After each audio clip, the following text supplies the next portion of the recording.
ശ്രീമദ് നാരായണീയം ദശകം 6 ശ്ലോകം 10. വിരാട് സ്വരൂപത്തെ വർണ്ണിക്കുന്ന ഈ ദശകത്തിലെ 9 ശ്ലോകങ്ങൾ കൊണ്ട് ഭഗവാന്റെ ഓരോ അവയവവും ഈ ലോകം, ഈ പ്രപഞ്ചം മുഴുവനും നിറഞ്ഞു നിൽക്കുന്നത് എങ്ങനെയാണ് എന്ന് വർണ്ണിച്ചു. അതിനുശേഷം ഈ ശ്ലോകത്തിൽ അങ്ങനെയൊക്കെ സകല ദിക്കിലും നിറഞ്ഞിരിക്കുന്ന ഭഗവാനെ, അങ്ങയെ സ്തുതിക്കാൻ എന്നെ അനുവദിക്കണേ, എൻ്റെ ഈ അവസാനിക്കാത്ത ക്ലേശങ്ങളും വേദനകളും ഒക്കെ മാറ്റിത്തരണേ ഭഗവാനെ എന്നുള്ള ആ പ്രാർത്ഥനയോടുകൂടിയാണ് ഈ ദശകം അവസാനിക്കുന്നത്.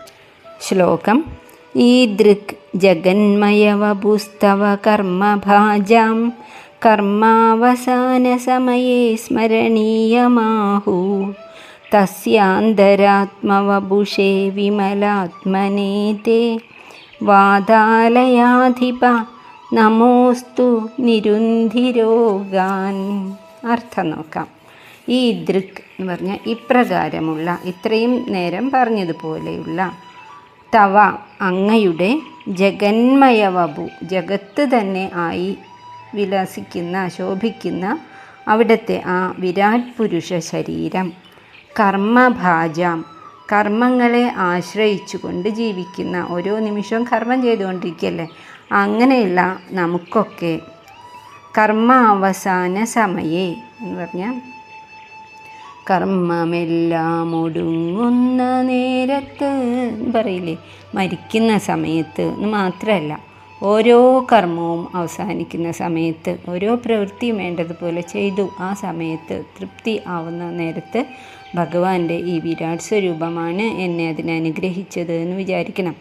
കൂടാതെ ഓരോ ദിവസവും കർമ്മങ്ങൾ അവസാനിപ്പിച്ച് തിരക്ക് പിടിച്ച പകലിന് ശേഷം നമ്മൾ കിടന്നുറങ്ങില്ലേ, ആ സമയത്തിന് തൊട്ട് മുമ്പായിട്ട് കർമാവസാന സമയം അങ്ങനെയും പറയാം. ഓരോ കർമ്മം ചെയ്യുമ്പോഴും അവസാനിക്കുമ്പോഴും എപ്പോഴും ഭഗവാനെ സ്തുതിക്കണം. സ്മരണീയം ആഹു, അപ്പോഴൊക്കെ ഈ രൂപം, വിരാട് സ്വരൂപം സ്മരിക്കണം എന്ന് ആഹു അറിവുള്ളവരെ ശ്രുതികളിൽ കൂടിയും വേദങ്ങളിൽ കൂടിയും ശാസ്ത്രങ്ങളിൽ കൂടിയും ഒക്കെ ആഹു പറയുന്നു. ഈ ദൃക് ജഗന്മയവപു സ്തവ കർമ്മഭാജാം, കർമ്മഭാജികളായിട്ടുള്ള നമുക്കെല്ലാവർക്കും കർമാവസാന സമയെ, ഓരോ കർമ്മങ്ങളും കഴിയുമ്പോൾ ഒക്കെ സ്മരണീയം ആഹു എന്ന് പറയപ്പെട്ടിരിക്കുന്നു. ഓർക്കേണ്ടതാണ്, അത് നമ്മളുടെ കടമയാണ് എന്ന് പറയുന്നു. നമുക്ക് ഏറ്റവും വലിയ ജന്മം തന്നില്ലേ, സൃഷ്ടികളുടെ മകുടമായിട്ടുള്ള മനുഷ്യ രൂപം തന്നു, മനുഷ്യ ജന്മം തന്നു, മാത്രമല്ല ബുദ്ധി തന്നു, 2 കാലിൽ എഴുന്നേറ്റ് നിൽക്കാനുള്ള ശക്തി തന്നു, ശ്വാസമായിട്ട് ഭഗവാൻ തന്നെ നമ്മളുടെ ഉള്ളിലിരിക്കുന്നുണ്ട്. അതുകൊണ്ട് ഓരോ സമയത്തും എപ്പോഴും ഭഗവാനെ സ്മരിക്കണം. തസ്യ അന്തരാത്മവപുഷേ എന്ന് പറഞ്ഞാൽ, തസ്യ ആ വിരാട് സ്വരൂപത്തിൻ്റെ, അന്തരാത്മ എന്ന് പറഞ്ഞാൽ അതിൻ്റെ ഉള്ളിൽ മുഴുവനും അന്തര്യാമിയായിട്ടും സകല വസ്തുക്കളിലും അന്തര്യാമിയായിട്ടും, വിമലാത്മനെ ഏറ്റവും പരിശുദ്ധമായ സത്വസ്വരൂപമായിട്ടും ഭഗവാൻ ഇരിക്കുകയാണ്. തസ്യ അന്തരാത്മവപുഷേ വിമലാത്മനേതേ, പരിശുദ്ധമായിട്ടുള്ള ചൈതന്യമായി അവിടെ നിന്ന് ഇരിക്കുന്നു. അങ്ങനെയുള്ള വാതാലയാധിപ, ഗുരുവായൂരപ്പ, അല്ലെങ്കിൽ വാതാലയം ആയിട്ടുള്ള പഞ്ചപ്രാണങ്ങൾ നയിക്കുന്നതായിട്ടുള്ള എൻ്റെ ഹൃദയത്തിൽ അന്തര്യാമിയായി വസിക്കുന്ന അല്ലയോ ഭഗവാനെ, നമോസ്തു അങ്ങയെ ഞാനിതാ നമസ്കരിക്കുന്നു. നിരുന്ധിരോഗാൻ, എൻ്റെ സകല രോഗത്തെയും മാനസികവും ശാരീരികവുമായിട്ടുള്ള എല്ലാ രോഗങ്ങളെയും നിരുന്ധി മാറ്റിത്തരണേ ഭഗവാനെ. എങ്ങനെയായാൽ അങ്ങയെ സർവാത്മന ധ്യാനിക്കാൻ സാധിക്കും, അതുപോലെ എൻ്റെ സകല ക്ലേശങ്ങളും മാറ്റിത്തരണേ. ലോകം മുഴുവനും നിറഞ്ഞു നിൽക്കുന്ന ഭഗവാനെ, ഗുരുഭവനാധീശ, ഗുരുഭവനപുരാധീശ, പ്രാണനായി എന്നിൽ നിറഞ്ഞിരിക്കുന്ന ഭഗവാനെ, ഞങ്ങൾക്ക് അങ്ങയെ സ്തുതിക്കാൻ എത്ര ആരോഗ്യം വേണോ അത്രയും ആരോഗ്യം തരണേ എന്നാണ്. ഇത് എത്ര വലിയ ആൾക്കും ചെറിയ ആൾക്കും, പണ്ഡിതനും പാമരനും, സമ്പന്നനായാലും ദരിദ്രനായാലും ഒക്കെ ഓരോ കർമ്മം ചെയ്യുമ്പോഴും ഭഗവത് സ്മരണയോടുകൂടി ചെയ്യാൻ സാധിക്കണം. ഏതുപോലെയാണെന്ന് വെച്ചാൽ അമ്പാടിയിലെ ഗോപികമാരെ പോലെ. അമ്പാടിയിലെ സ്ത്രീകൾ എങ്ങനെയായിരുന്നു? എപ്പോഴും അവർ ഭഗവാന്റെ നാമം ജപിച്ചുകൊണ്ടിരിക്കുന്ന ഒരു ഗ്രാമമായിരുന്നു അത്. അത് ഈ ഉണ്ണി ഭഗവാനാന്ന് വിചാരിച്ചിട്ടൊന്നുമല്ല, അവർ പരബ്രഹ്മത്തിനെ ധ്യാനിക്കണം. ഗോവിന്ദ ദാമോദര മാധവേദി എന്നാണ് ഓരോ കർമ്മങ്ങൾ ചെയ്യുമ്പോഴും അവരങ്ങനെ സ്തുതിച്ചു കൊണ്ടാണ് ഇരിക്കുക.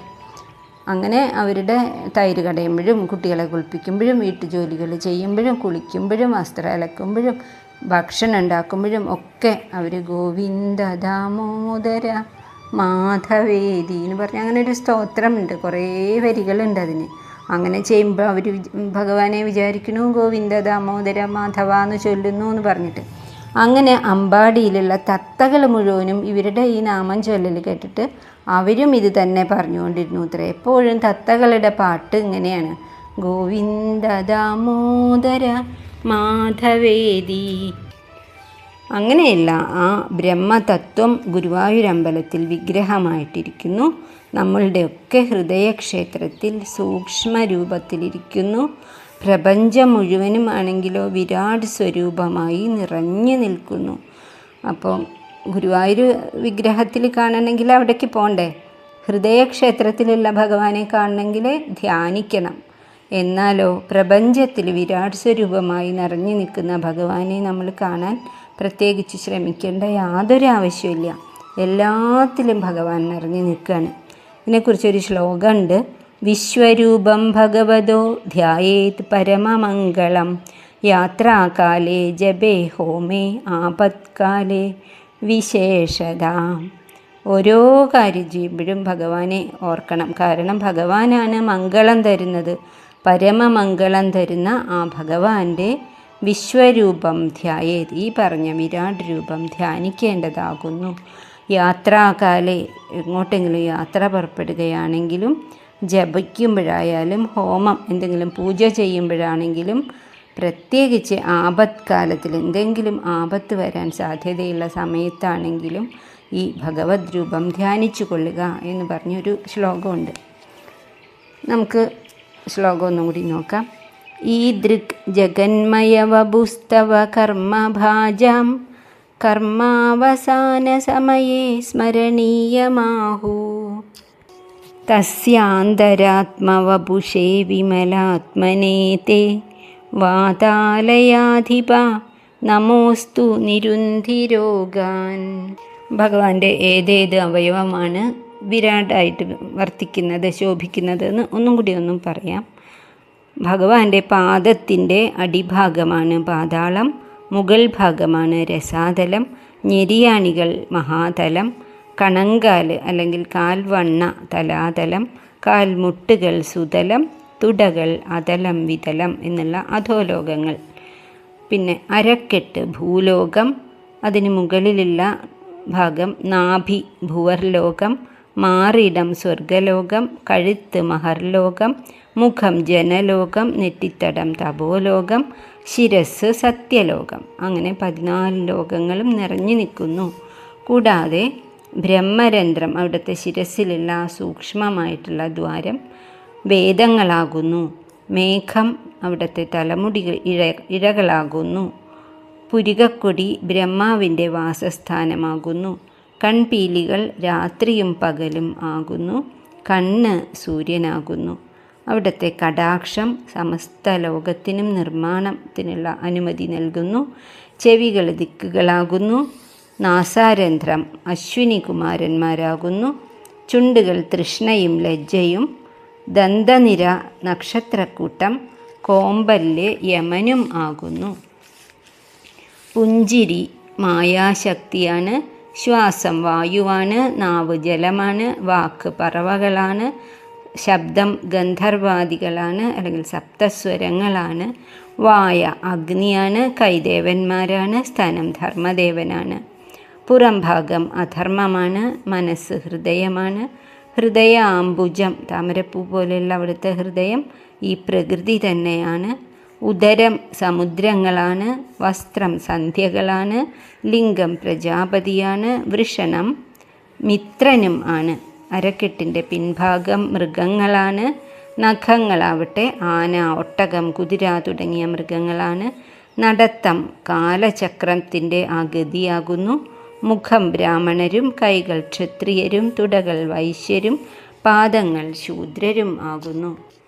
ലോകത്തിലെ ആരൊക്കെ ഏതൊക്കെ പ്രവൃത്തി ചെയ്യുന്നുണ്ടോ അത് അവിടത്തെ ക്രിയകൾ ആകുന്നു. പരാക്രമം അസുരന്മാർ, അസ്ഥി പർവ്വതങ്ങൾ, നാഡി പുഴകൾ, രോമങ്ങളാണ് ഈ കാണാകുന്ന സകല സസ്യങ്ങളും വൃക്ഷങ്ങളും ഒക്കെ.